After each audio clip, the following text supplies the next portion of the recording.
It can be our biggest savior if we learn how to have control over it, or it can be our biggest crutch, the biggest pain point for us if we don't. Welcome to the Ignited Recovery Podcast, a new way forward for anyone looking for answers but feeling left out. If you've been searching for empowerment, triumph, and purpose, you've found them right here.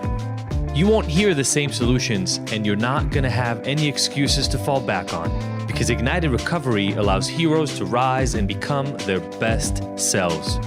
I'm Dr. Jaffe, and I can't wait to be your guide on this journey. Are you ready to become an ignited hero? I'm working on my second book. Whenever I do this, I go really, really deep into research mode. I'm just reading a bunch of stuff. And, I really try to incorporate what I learn. But again, I went to graduate school 12 years ago, right? So new knowledge always. What I learn, what I see at Ignited, and what I see working and not working.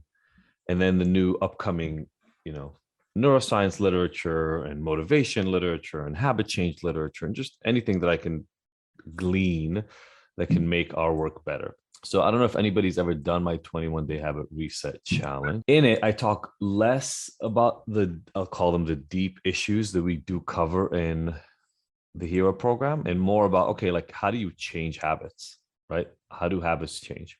I'm digging into that literature because I'm trying to simplify it. I'm trying to make it easier for people to get started at whatever level they feel like getting started at. And so there are a lot of neuroscience models about how we learn. Neuroscience has definitely shown us over the last many, many, many decades of work that people have been doing in the space, that stopping yourself from doing a habit or doing a behavior you're used to is much more difficult than replacing it. And so we should be working on replacing.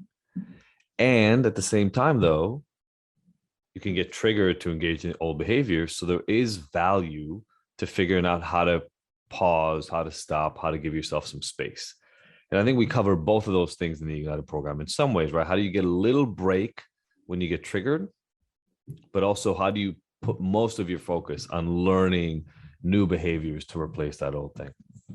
So as I'm doing my research for this new model for the book, it's very similar to what we've already talked about. It's just like expands and has some additional pieces to it. I start out by writing what I know. So our level of activation, right? That whole thermometer thing, how active are we from 0 to 10 in terms of arousal, nervousness, anxiety, etc., was a big piece. Our beliefs are a big piece, right? Those have to do with what kind of choices we see ourselves having, what abilities we think we'll be able to show up with, right? Like if I see myself as an alcoholic, then when alcohol shows up, the beliefs I have inside are that, oh, this is the thing I can't control. It's going to take over my life again. And that makes me more anxious, more stressed out, et cetera, and creates a cascade, right? So I'm reading all this stuff. And for a lot of people, when I tell them, look, you have to regulate your energy, you have to have a morning habit so that you can show up to your day as deactivated, as unstressed as you possibly can, it sounds like it's removed from the alcohol problem. To a lot of people, it sounds like, okay, yes, sure, I should have a morning ritual and some things to do in the morning so I'm not as crazy in my own head when I wake up. But that's not what I came here for. I came here for like help with drinking. Right? A lot of people say stuff like, okay, get me to stop drinking first, and then let's do this other stuff. And so I'm reading all this literature, and there's a term for habits in neuroscience. We don't call them habits. We call them prepotent responses. And the reason they're called that is you can think of them as like almost like a bow. The reason they're called prepotent is it's like somebody's already pulled on the bow and it's just waiting to go. And it's called prepotent, like it's been loaded already. And the moment the thing happens, it'll set it off. You let the arrow go and the thing flies, right? That's why it's called that. And there's a ton of literature, a ton of research on how do we stop ourselves from doing prepotent responses. There's a whole body of literature about it. Nobody in addiction pays sense to it because they don't think it has anything to do with addiction, but a whole body of literature. And as I'm reading more and more on this, it's really interesting, the synergy and how it all comes together. People have clinical depression, have a lower ability to inhibit these responses. People that have ADHD have a lower ability to inhibit these responses. People on the autism spectrum have a lower ability to inhibit these responses. Suicidality, obviously addiction, all these things have to do with this inability to stop yourself from shooting the arrow. And what's funny about it is I'm reading all these different pieces of literature and they're all talking about their disorder. And so if you read one of them, you'd be like, oh, ADHD, that makes sense, right? Why do people with ADHD, like myself, have a hard time not speaking out of turn or paying attention to a piece of paper they have to write on, and instead they keep getting distracted? It's because their body, their brain is unable to stop themselves from impulses. Okay, so it'll make sense in that world. Hey everybody, it's Adi again, and I want to share with you something that I believe is one of the most useful free tools I've ever created for my clients and for you. It's our free, personalized My Drinking Score report. Look, you already know that at Ignited, we don't care much for labels and we don't believe in any of those once a blah, blah, blah, always a blah, blah, blah slogan. But if you are questioning your specific relationship with alcohol, you may be trying to figure out how to understand what you need to do and whether you're moving in the right direction. Well, then this completely free tool is for you and will give you the answers you're looking for. All you're gonna do is you're gonna take a 5-minute quiz answering simple questions that you know the answers to. And then like magic, our system is gonna spit out a custom report so that you can find out more about your relationship with alcohol and actually get guidance and help to some of the changes that you can individually make. I created this tool to give you a customized, personalized virtual resource that you can take at any time, and that makes it easy to get the exact recommendations and steps that you need to help eliminate your struggles. Anybody can take it, and did I mention that it's completely 100% free? Well, it is. So stop running around in circles trying to figure out why you're having a hard time getting sober and get real solutions and guidance to help transform your life and get ignited forever. Just pause this audio right now and go to ignited.com/go. Again, that's ignited.com/go and take our 5-minute quiz right now. Find out what your drinking score is and then share it and tag us on Instagram or Facebook, because remember, fuck shame. Together, we get to move forward and get better every day.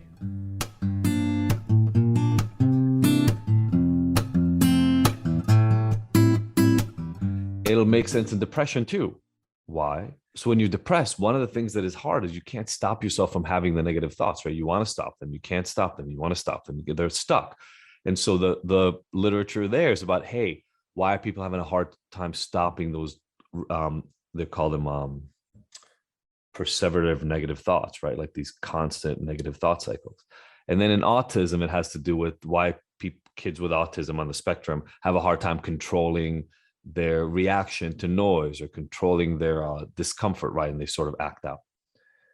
But as I'm reading all of these different papers, I'm going, but what if each one of those disorders is not even the thing? It's just this inability to withhold your habits, the way you're used to showing up. And then there's a ton of literature on how bad chronic and acute, which means like immediate stress, is for your ability to inhibit these things. Ton of literature showing that having chronic stress makes it really, really, really difficult to stop yourself from engaging in habitual behavior. And this comes up in a ton of different ways. Kids in college fall back on their crappy eating habits during finals and midterms, because the stress of the finals and midterms in school makes it hard for them to make different choices in food. So they just eat whatever's in front of them and they don't really care. People with addiction issues obviously have a harder time during stress, controlling their behavior. People with depression, etc. And so in a way, as I'm kind of bringing all this literature together, these little things that we do and just taking 15, 20, 30 minutes to just bring our level of activation, whatever it was when we showed up here, down, has been proven over and over and over to give us more control over our behavior before we even go and try to change our habits. Literally just creating less stress in the moment will provide you that. Stuff just keeps showing up. It's just, no matter what we do, no matter how we show up to our own lives, the world keeps throwing more at us. And so I want all of us to really let it sink in deeply, almost on top of everything else we worry about: marriage, money, kids, house, mortgage, bills, politics. Put on top of all the stuff we're talking about, almost on top of all of it. Those are all individual things, but on top of all of it, and our ability to show up to it, is the level of stress and activation that we bring to the everyday moment that we experience. It can be our biggest savior if we learn how to have control over it, or it can be our biggest crutch, the biggest pain point for us if we don't, because it ends up bringing us into that cycle, right? We let the stress take over, which means we do more and more things that hurt ourselves. And then that makes us more stressed out. We end up in that cycle and it gets really, really, really hard to stop. And I just want to remind all of us, at any point in time, we can pull the ripcord and go, oh, you know what? Fuck it. I'm not doing this right now. I'm going to pause and I'm going to meditate, or I'm going to breathe. I'm going to work out. I'm going to do something that is going to bring my stress level down, whatever works for you. Because I know that if I could just do that alone, whatever I do after that is more likely to be the control that I want to exert than what the world is throwing at me. So that's how important this seemingly menial activity of just breathing and closing our eyes is. It's that important in our lives. And it's why meditation has been practiced for thousands of years. It's why research has finally caught up to this stuff, right? It's like, it is that powerful. Hello, everybody. I am so excited to share with you the next 2 in-person retreats that Ignited is offering. If you followed Sophie and I at all, you saw how absolutely incredible our Tulum retreat, the Up-Level Your Life retreat, was. Well, we've got 2 coming right down here in Southern California. The first one is the men's retreat. It's going to take place February 8th to 12th, and it's going to happen in Temecula, California, just a couple of hours away from LA and San Diego. It is going to be magical. It's the 3rd year in a row we've done this. It is pure magic. This happens right before Valentine's Day on purpose in order to help people show up as their best to what's happening for them and for their partner in their relationship. What does that mean? That means they can radically accept, they can have transparency, they can have preparation, goals, and strategy on how to transform themselves and their relationship into the next best version of them. And this year, for the first time ever, our highly anticipated women's retreat happening at the exact same time in Southern California, February 8th to 12th. So if you're in a partnership, you can come in separately to each of those retreats and have literally one of the most incredible Valentines you have ever experienced in your life. After the last 2 men's retreats, I got emails from women, from wives whose husbands went to retreat saying, I don't know what you all did over there, but I've never seen my husband like this. If you want that kind of response this year for the 2 of you, come right now. Now, normally when we talk about this, we get some questions. So the first one is, do I have to be in a relationship to come to an Ignited retreat? First of all, no, you don't have to be in a relationship to attend either one of them. We're definitely going to have some elements of the program around relationship. Guess what? You are in multiple relationships in your lives right now, with yourself and with other people around you. This is going to help all of those, not just romantic relationship. Another big question we get is, what's the difference between this retreat and that Up-Level Your Life retreat we just saw you all having in Tulum? Well, these 2 are, first of all, they're gender specific. So it's the first time we're splitting up our community in this way, but we've been having the men's retreat. There are some things that are just easier to talk about sometime in limited, smaller groups that are more specific. You know, about 2/3 were women at the Up-Level Your Life retreat. And so this split will do a lot. It's going to help increase radical transparency and openness. It's going to empower people to be the best version of themselves and be transparent. And it's going to allow you to hone in on the masculine and feminine to allow for massive transformation. And if you know anything about polarity, really reach this Valentine's Day in maximum polarity. Plus, if you're in a relationship, you guys will get discounts for joining together. Contact us more for more details. All you got to do is go to ignited.com/events. That's igntd.com/events to learn more and save your spot. Again, we have early bird pricing and a 6-month payment plan. And if you come as a couple, you will get a further discount on both of these. Cannot wait to see you. If you had massive FOMO around Tulum, do not let that happen to you again.